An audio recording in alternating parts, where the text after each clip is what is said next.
Bonjour à tous, bienvenue dans 6000 chrono, l'émission de la rédaction de Lyon Capitale. Je suis en compagnie de Sophie Moreau.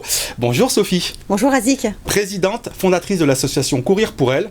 En point d'orgue, cet événement ce dimanche 22 mai au Parc de Paris, une course solidaire. Question toute simple, à quoi sert cet événement ? Alors c'est pas une course Razik, c'est bien plus qu'une course, c'est un mouvement maintenant. 53 000 personnes sont derrière nous. En quoi consiste cet événement ? C'est de rassembler le plus de personnes possible et de passer un message fort qui est le suivant: bougez-vous pour votre santé. Donc le cœur de métier de Courir pour elle, c'est l'activité physique comme meilleur moyen de prévention avant, pendant et après un cancer.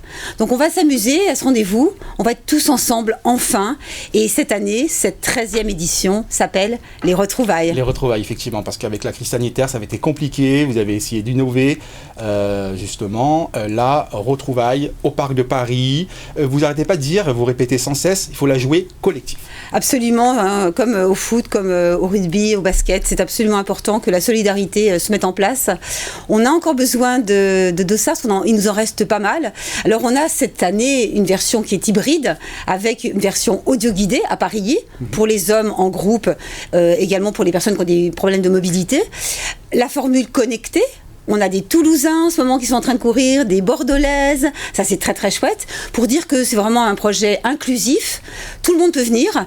Et puis cette version féminine, que les femmes entre elles, le 22 mai 2022. Et là, vraiment, on aimerait annoncer qu'on a rassemblé 22 000 dossards. C'est vraiment l'objectif, hein. C'est bien sûr l'objectif, parce qu'un dossard acheté, ça veut dire une femme aidée. Un dossard vendu, c'est une femme soutenue. Et notre objet, pourquoi on se réveille le matin, c'est pour soutenir les femmes à l'hôpital. Donc plus on a de budget, plus on a de fonds, et plus on pourra soutenir les femmes. Depuis 2010, nous avons soutenu plus de 6 000 femmes. Donc le challenge, en cette année en deux, 22 mai 2022, c'est de doubler la mise, c'est de récolter encore plus de fonds pour mettre plus de prévention dans la cité, dans la métropole et en région. Vous avez mis en place le dossard suspendu, expliquez-nous. Alors le dossard suspendu, on a copié sur les Italiens, c'est venu de Milan. L'idée, c'est d'acheter un café pour une personne qui n'a pas les moyens de se le payer. Donc on achète 2 cafés, un pour soi et un pour une autre personne. Le suspendu, c'est pareil. Vous n'avez pas l'occasion de venir à Lyon, vous n'avez pas envie peut-être, il y a des gens qui n'ont pas envie de courir pour elle. On peut le faire à travers un QR code qui s'affiche sur votre écran. Ah, ça c'est génial. Donc c'est simple, et le dossard suspendu, Razik, il est défiscalisable.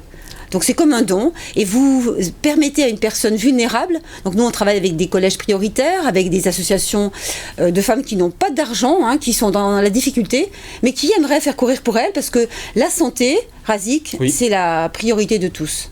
Avec aussi une marraine, Sandrine Martinet. Oui, alors cette année, on a de la chance d'avoir Sandrine qui nous vient de Dijon.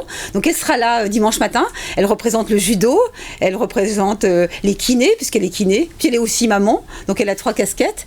Et puis on a notre Quentin Fillon-Maillet qui nous soutient de loin. Oui, écoutez toujours les hommes, mais les femmes aussi, entre guillemets. C'est-à-dire que vous ne voulez pas, à la base, c'était une course féminine. À la base, c'est une course féminine, mais les cancers féminins ne sont pas un problème de femme, c'est un problème de famille. Quand une femme a un cancer, c'est toute la famille qui est à genoux, ce sont les enfants, ce sont les papas. Et donc aujourd'hui, c'est vraiment devenu un projet collectif. Tout le monde est concerné, et c'est pour ça que je me dis, moi, on peut arriver à ces 22 000 parce que tout le monde peut jouer le jeu.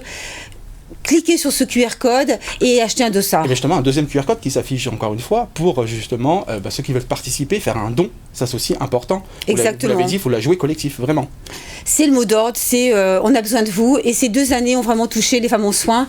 Elles ont été déprogrammées, elles ont été distanciées de leurs soignants. Et pour elles ont besoin de reprendre des programmes d'activité physique, alors que ce soit au Centre Lombérard, au Medipôle, aux Hospices Civils de Lyon, qui seront tous là dimanche. Je suis très très contente. On aura vraiment le corps médical présent, mais sans les blouses blanches. Ils seront tous en rose avec nous. Tout le monde en rose, justement. C'est pour ça qu'il y a un t-shirt rose même sur ce plateau. Le côté pratique, comment on fait si on souhaite s'inscrire? Encore une fois, il y a QR code, il y a le site internet. Il y aura aussi les transports en commun qui jouent le jeu. Ah oui, ça c'est indispensable. Ne pas venir avec sa voiture. TCL joue vraiment le jeu et augmente les fréquences. Venir en ayant mangé avant, parce qu'on n'a pas non plus des tonnes et des tonnes de bananes de Guadeloupe, même si ce sont des personnes qui nous aident. Et puis venir avec le Smile, parce qu'il faut quand quand même qu'on se rende compte, il faut qu'on soit reconnaissant d'être debout, d'être en bonne santé, et puis d'avoir la chance, d'avoir le droit, nous les femmes, de pouvoir mettre des t-shirts, des shorts, et d'être libres de nous battre contre la maladie. Donc on s'inscrit sur le site internet. Absolument. Même les étudiants, il y a un tarif étudiant, c'est bien ça. Il y a un tarif étudiant cette année. Pour les jeunes, il faut mobiliser les jeunes aussi. Oui, et puis on aimerait bien que la moyenne d'âge, la participante, elle a 41 ans. On aimerait bien qu'elle baisse un peu parce qu'un jeune qui prend soin de sa santé, c'est un adulte en bonne santé. Donc oui, les jeunes, on va les chercher, on va dans les collèges, on fait des temps de sensibilisation dans les lycées, dans les facultés. C'est un souci, c'est un problème qui concerne tout le monde et on va avoir une jolie panoplie de familles, parfois avec 5 générations représentées. Courir pour elle, c'est de la fraternité, c'est beaucoup d'amour, hein, c'est beaucoup de sourire, même si le sujet derrière, eh bien, c'est un sujet qui est terrible, c'est le pire. Il y a le 22 mai, mais pas que. Il y a différents événements, avec des nouveautés, notamment Golfer pour elle, c'est ça? Oui, alors nous, on n'arrête pas le progrès, je dirais. On n'arrête pas surtout d'encourager tout le monde à mettre des baskets. Donc en effet, on a un Golfer pour elle qui est en train de se mettre en place pour Octobre Rose. Et je peux vous dire, Azik, que cet Octobre Rose, il va être vraiment rose fluo, parce qu'on en aura 2 partout. Dans toute la cité, on en aura plein la région, parce que maintenant les villes de la métropole associent leurs forces et leurs talents aux nôtres, et les villes de la région également. Donc Octobre Rose, ça sera sur Golfer pour elle, mais ça sera également sur ce Régaler pour elle, puisqu'on fait un Régaler pour elle aussi. Et puis après, il y aura le Rando pour elle en Beaujolais, le Rouler pour elle avec la free bike. Un programme vraiment alléchant. Merci beaucoup Sophie Moreau, parce qu'on arrive à la fin de cette émission. Rendez-vous le 22 mai, oui, le 22 mai au Parc de Paris, et sur le site internet aussi, bien évidemment, de Courir pour elle. Et aussi, bien évidemment, si vous souhaitez retrouver cette émission sur votre site préféré, www.lyoncapital.fr.